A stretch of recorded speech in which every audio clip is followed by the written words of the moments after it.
सो hey everyone, myself C Hariom Viradiya. So दोस्तों, CA final नवंबर 26 में जिन भी स्टूडेंट्स का एग्जाम है, जो बोथ ग्रुप्स अपीयर करने वाले हैं, उनके लिए मैंने एक बेहतरीन बेहतरीन ट्रैकर कम प्लानर मैंने क्रिएट किया हुआ है। अब सबसे पहली बात तो स्टूडेंट जब ये प्लानर जैसी कुछ चीज़ देख लेता है तो उसको ऐसे लगता है कि नहीं यार, ये टाइम पास की चीज़ है, बहुत ही फिजूल की चीज़ है, एक्सेल एक्सेल खेलने जैसा है ये, और कुछ नहीं है। ठीक है, सुनो ध्यान से। जब मैं स्टूडेंट हुआ करता था, जितनी भी बार मैं फेल हुआ ना, तब मैंने एक चीज़ रियलाइज़ कर ली कि मैं कहीं न कहीं सब्जेक्ट के प्रिपरेशन के टाइम मैनेजमेंट में मार खाए जा रहा हूँ। ठीक है? मैं कोई भी एक पर्टिकुलर सब्जेक्ट को arbitrary number of days allocate कर देता था फर्स्ट रिवीजन के लिए, फिर पता चला कि नहीं यार, अभी दूसरे रिवीजन के लिए बहुत कम मेरे पास टाइम बचा है। ठीक है? और होता ये था कि बहुत ज़्यादा डेज़ एलोकेट कर दिए एकदम फ्रीडम लेके, तो कभी-कभी ऐसा आलस आता था कि नहीं यार, बहुत सारे दिन पड़े हैं, छोड़ो ना, आज नहीं पढ़ते। ठीक है? तो ये सारी चीज़ों की वजह से धीरे-धीरे जैसे-जैसे आपका एग्ज़ाम का टाइम नज़दीक आता जाता है, तो हमारा पैनिक मोड जो है ना, वो ज़्यादा बढ़ते ही चले जाता है। बेटर है कि हम लोग प्रॉपरली आज ही से प्लान कर दें, आज ही हम लोग डिसाइड कर दें कि कितने रिवीजन करने हैं, एक पर्टिकुलर सब्जेक्ट के पीछे कितने डेज़ देने हैं, उस पर्टिकुलर सब्जेक्ट में भी जितने भी टॉपिक्स हैं, वो कितने दिन में हमको कवर करना चाहिए, कितना टाइम हमको देना चाहिए, वो सारी चीज़ें अगर हमारे पास रेडीमेड हो, और वो भी थोड़ा बहुत लीनियंसी के साथ हो, ठीक है? थोड़ा बहुत फ्रीडम भी हो हमारे पास कि हाँ, स्टडी भी कर रहे हैं, साथ में कुछ थोड़ी बहुत एक्टिविटीज़ भी हम लोग कर पा रहे हैं, ब्रेक भी हम लोग प्रॉपरली ले पा रहे हैं, खाना भी ढंग से खा पा रहे हैं, ठीक है? स्लीप भी हमारा स्लीप साइकिल जो है वो डिस्टर्ब नहीं हो रहा है। ये सारी चीज़ों को अगर हम लोग ध्यान में रखेगा ना, तो पढ़ने में भी मज़ा आएगा, धीरे-धीरे चीज़ें कवर होती जाएगी, दूसरे रिवीजन के लिए कॉन्फिडेंस बढ़ता चला जाएगा, एग्ज़ाम के लिए एक माइंडसेट हमारा साइकोलॉजिकल लेवल पे तैयार होते जाएगा। ठीक है? प्लानर का बहुत ही ज़्यादा बेनिफिट है। आप जितना इस पे अड़े रहोगे, उतना आपको ये बेनिफिट देगा। जितना आप इससे डेविएट करोगे, डाइवर्ट करोगे खुद को, तो आपको ये तकलीफ देने ही वाला है। ठीक है? तो मैंने प्लानर किस तरीके से बनाया है, ये मैं आपको पहले बता दूँ। आप यहाँ पे देख पाओगे कि यहाँ पे मैंने हर एक मंथ जितने भी बाकी हैं हमारे एग्ज़ाम तक, वो सारे के सारे लिखे हुए हैं। उसके अंडर मैंने डे वाइज़, ठीक है? डेट वाइज़ मैंने लिखा है कि कौन-सा सब्जेक्ट आपको पढ़ना चाहिए, कौन से मंथ में भी, ठीक है? फिर यहाँ पे अगर आप देखोगे, मैंने हर एक सब्जेक्ट के लिए आपको 3 रिवीजन दिए हैं, और तीनों रिवीजन के लिए कितने नंबर ऑफ डेज़ एलोकेट करने हैं, ये भी मैंने लिखा हुआ है। ठीक है? आईबीएस पे मैं अलग से बात करूँगा। आईबीएस को तो मैं आपको कह दूँ कि जब तक आपका ये पाँचों सब्जेक्ट कंप्लीट नहीं हो जाता, तब तक आपको आईबीएस नहीं छूना चाहिए, और इसीलिए मैंने आईबीएस को, आप यहाँ पे देखोगे तो फर्स्ट टाइम मैंने उसको यहाँ पे रखा है अगस्त महीने में। तब तक आप सारे सब्जेक्ट कंप्लीट कर लो। अगस्त महीने में for the very first time आपको आईबीएस हाथ में उठाना है। ठीक है? तब तक नहीं। और इसमें मैंने बहुत ही नंबर ऑफ डेज़ जो है वो कम दिए, क्योंकि आप इसमें हार्डली ही कुछ कर पाओगे, आपको केस स्टडीज़ वगैरह पढ़ के जानी है, ठीक है?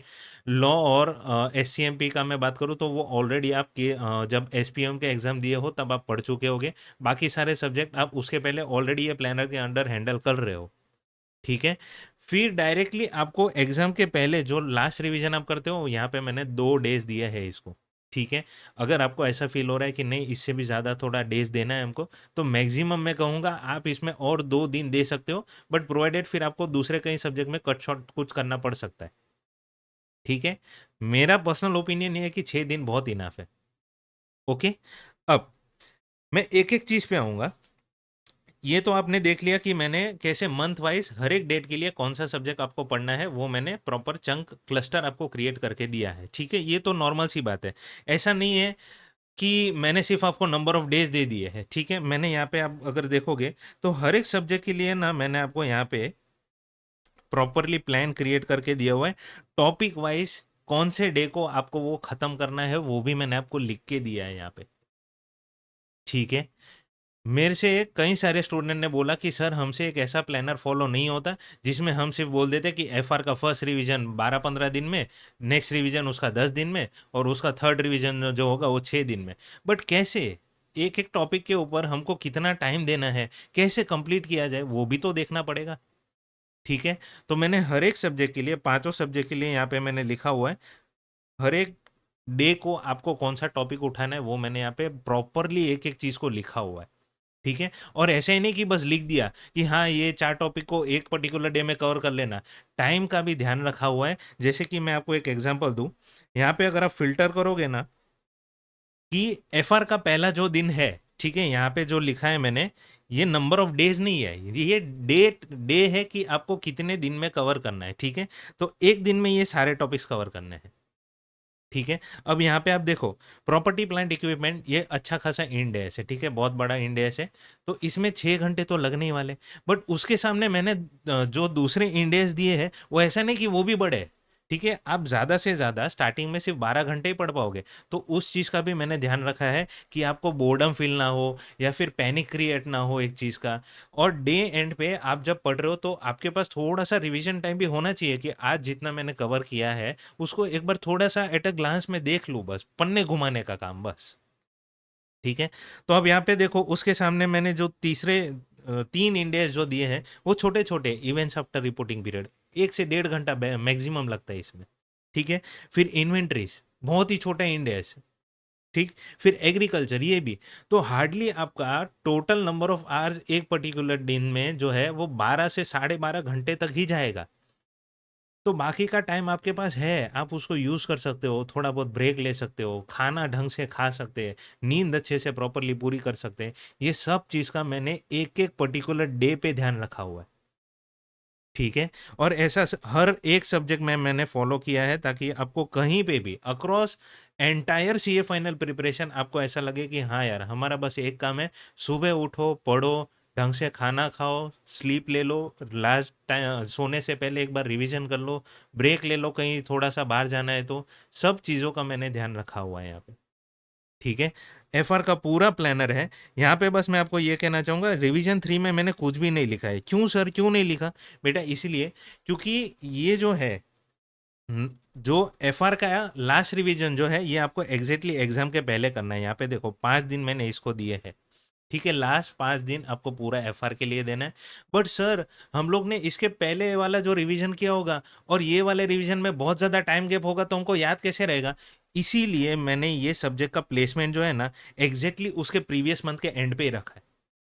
ठीक है? 1 महीने पहले पढ़ी हुई चीज़ तो आपको डेफ़िनेटली याद रहने ही वाली है और एफआर एक प्रैक्टिकल टॉपिक है, ठीक है? आप इतनी जल्दी भी नहीं भूल जाओगे।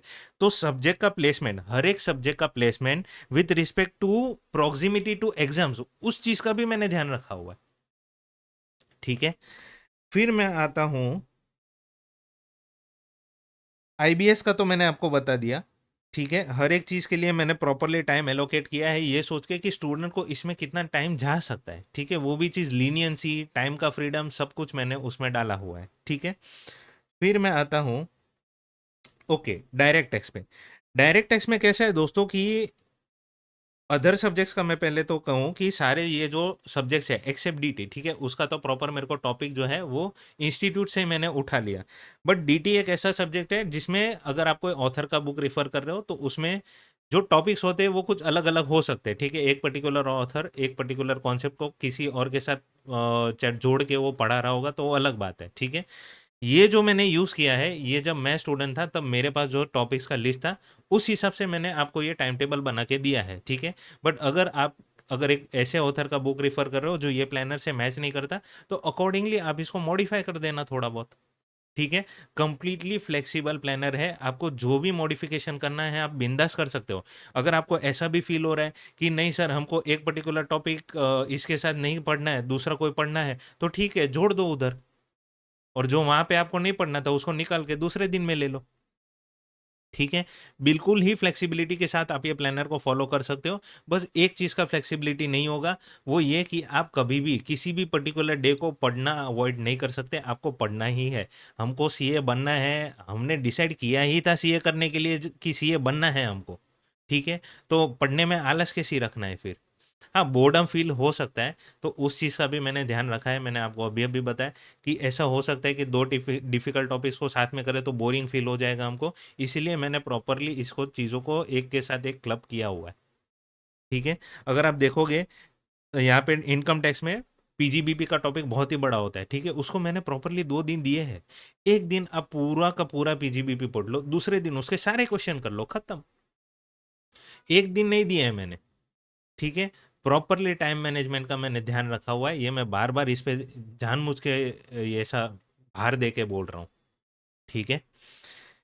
फिर अगर किसी स्टूडेंट को ऐसा लग रहा है कि नहीं सर हमको ये प्लानर को थोड़ा-सा मॉडिफाई करना है according to your strength of subjects या फिर किसी सब्जेक्ट में आपको वीकनेस है, तो आप डायरेक्टली मेरे को कॉन्टैक्ट करो, कॉल करो, मैसेज करो, मैं आपको मॉडिफाई करके दे दूँगा, ठीक है? हो सकता है कि आपको ऐसा फ़ील हो कि सर हमको एक पर्टिकुलर डे में एक ही सब्जेक्ट पे पढ़ने में मज़ा नहीं आता है, तो ऐसा भी हो सकता है कि आप बोल लो कि सर हमको एंड तक ऑडिट को रोज़ पढ़ने का है, ऐसा हम लोग चाहते हैं, ऐसा प्रिपेयर करना है हमको। ठीक है, तो कोई नहीं, मैं आपको ऐसा भी प्लानर जो है वो बना के दे सकता हूँ, ठीक है? आप मेरे को कॉल करना, मैसेज करना, मैं पर्सनली आपको बता दूँगा कि ये किस तरीके से किया जा सकता है, ठीक है? और हो सका तो मैं खुद ही आपको मॉडिफ़ाई करके दे दूँगा, ठीक है? चिंता मत करो। बट आपको पता होना चाहिए कि हाँ, ये सब्जेक्ट को अगर मैं लास्ट डे पे जब रिवाइज़ करने वाला हूँ, तो इतने महीनों में मैंने जब डिस्ट्रीब्यूट किया है एक पर्टिकुलर सब्जेक्ट को, ठीक है? तो लास्ट डे पे अगर मुझे रिवाइज़ करना है, तो कोई दिक्कत नहीं आएगी in terms of confidence. Confidence नहीं लूज़ कर देना है कि हाँ यार, अब ये एक साथ पढ़ना है हमको, जो हम लोग ने 5 महीने में डिस्ट्रीब्यूट किया था ऐसा, अब एक साथ पढ़ेंगे तो कॉन्फिडेंस नहीं आ रहा है, नहीं हो पाएगा। ऐसा ना हो। इसलिए आप जभी भी ये डिसाइड करो कि एक पर्टिकुलर सब्जेक्ट को ओवर द पीरियड आपको डिस्ट्रीब्यूट करना है, तो वो सब्जेक्ट आपका कंप्लीट ऐसा होना चाहिए कि हाँ यार, कुछ भी हो जाए ये सब्जेक्ट को तो मैं तोड़ के ही आऊँगा, कुछ भी हो जाए। ठीक है? ओके। एएफएम मेरा सब्जेक्ट है, उसके रिलेटेड मैं कुछ बातें कर लूँ। एएफएम अगर कोई स्टूडेंट मुझसे पढ़ना चाहता है, मेरे रिवीजन वीडियोस तो आने ही वाले हैं। अगर मेरे क्लासेस भी आप लेने वाले हो तो फास्ट ट्रैक बैच मैं पहले लाने वाला हूँ। वो सारा रिकॉर्डिंग जो है, ठीक है, फास्ट ट्रैक बैच का मेरा जुलाई 1 टू मैक्सिमम 2nd वीक तक हो ही जाएगा। इस बीच में मैं revision videos chapter by chapter भी अपलोड करते रहूँगा। बट हो सके तो आप वो रिवीजन वीडियोस तब मत देखना। कब देखना है फिर सर हमको? आपको देखना है डायरेक्टली अगस्त में। ठीक है? अगस्त में मैं सारे रिवीजन वीडियोज़ ला दूँगा। जब मैंने जैन 26 का रिवीजन करवाया था, तो मेरा पूरा रिवीजन, ठीक है, 400 कुछ 40 जितने सम थे, पूरा रिवीजन हमने विदिन 70 आवर्स कर लिया था। एग्ज़ैक्ट मैं कहूँ तो 68.5 आवर्स कुछ ऐसा था, बट मैं 70 आवर्स फिर भी गिन के चल रहा हूँ। विदिन 70 आवर्स हम लोग ने कर लिया था पूरा एएफएम का रिवीजन। ठीक है? और मैंने फर्स्ट रिवीजन को दोस्तों फिर भी 11 डेज़ दिए। आप तो आसानी से 70 आवर्स को स्पेंड करोगे। दिन का आप 7 घंटा भी मेरे साथ बैठ गए ना, आपका पूरा सब्जेक्ट मैं खत्म करके दे दूँगा। ठीक है? आपको अलग से बस थियरी ही करनी पड़ेगी। इस बार मैंने ऐसा कुछ सोचा है कि रिवीजन में सारे क्वेश्चंस नहीं करूँगा, ठीक है? सी कैटेगरी, एबीसी कैटेगरी मैंने उसका बुक में इनकॉर्पोरेट किया हुआ है, ठीक है? क्वेश्चन बाय क्वेश्चन एबीसी है अभी। तो मैंने ये सोचा है कि अभी ए और बी कैटेगरी ही रिवाइज करवा दूँ। अगर कोई लगता है कि सी कैटेगरी वाला क्वेश्चन करना है तो हम कर लेंगे, ठीक है? ज़्यादा से ज़्यादा मेरा ये मोटिव रहेगा कि आपको इम्पोर्टेंट चीज़ें और एग्ज़ॉस्टिव कवरेज करवाता रहूँ। बट ये भी ना हो कि सी कैटेगरी वाले क्वेश्चंस का भी आप रिवीजन देखने बैठ जाओ। बेटर है कि आप खुद ही उसको एलिमिनेट करने का ट्राई करो फॉर नेक्स्ट रिवीजन। कैसे? By self study. ठीक है? तो अगर आप मेरा वेट कर रहे हो फॉर एएफएम, तो मैं कहूँगा आप वेट कर सकते हो, मेरा क्लासेस भी आ जाएगा अगर आपको क्लासेस लेना है तो। मीनवाइल मेरे रिवीजन वीडियोज़ भी मैं धीरे-धीरे अपलोड करता रहूँगा जून से लेके अगस्त के स्टार्टिंग तक। ठीक है?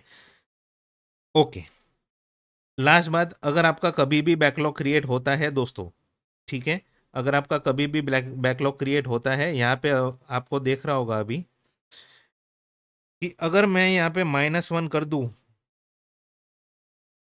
ठीक है? 1 सेकंड, -1 कर दूँ मैं, तो तुरंत ही ये लाल हो जाएगा। लाल हो गया मतलब आपको दुनिया के सारे काम धाम छोड़ के पढ़ने बैठना है। सीए के पढ़ाई से कुछ भी ज़्यादा इम्पोर्टेंट नहीं हो सकता, ठीक है? ये भी एक, मैंने ये हंसी मजाक वाली चीज़ आपको लग रही होगी, बट नहीं, आंखों के सामने एक ऐसा कुछ होता है कि हमको पुश किया जा रहा है ये सारी चीज़ें, तो फिर ये अच्छा है हमारे लिए, ठीक है? उसी अकॉर्डिंगली मैंने ये सारा प्लानर जो है वो बनाया है। बहुत ही सारी चीज़ों को ध्यान में रख के मैंने ये प्रॉपरली तैयार किया हुआ है। ये ट्रैकर भी है। सुनो, अब ट्रैकिंग कैसे करना है ये भी सुन लो। जैसे-जैसे आप एक पर्टिकुलर सब्जेक्ट को चूज़ करते हो, उसमें ये जो टॉपिक्स मैंने दिए हैं, अगर आपने उस डे पे कंप्लीट कर लिए, तो उसको मार्क कर दो, ठीक है? मार्क करके उसके बाजू में जो नंबर ऑफ डेज़ लिखे हैं ना, उसको वहाँ से हटा दो, ठीक है? 0 कर दो उसको। और फिर ये वाली शीट में आके यहाँ पे जो नंबर है वो एक-एक डे के लिए रिड्यूस करते जाना, ठीक है, ये नंबर ऑटोमेटिकली एडजस्ट होता जाएगा। अब ये तो बेसिक एक्सेल सी चीज़ है यार, सीए फाइनल में हैं हम लोग अभी, ठीक है? ओके, ये प्लानर के रिलेटेड आपको कुछ भी मॉडिफिकेशन वगैरह करना है या फिर कोई डाउट है कि सर कैसे फॉलो कर पाएंगे वगैरह, आप मेरे को कांटेक्ट कर सकते हो टेलीग्राम पे, व्हाट्सएप पे। मैं व्हाट्सएप पे ज़्यादा एक्टिव रहता हूँ। आप मेरे को कॉल कर सकते हो, जो कि बेस्ट चीज़ मैं कहता हूँ, हमेशा मैं कॉल पे अवेलेबल ही हूँ। आप कभी भी मेरे को मैसेज करो, अगर मैंने कॉल नहीं उठाया तो मेरा डेफिनेटली आपको कॉल बैक आएगा ही आएगा, ठीक है? सो आज के लिए बस इतना ही, मिलते हैं अगले एपिसोड में, बट तब तक के लिए thank you very much, have a nice day.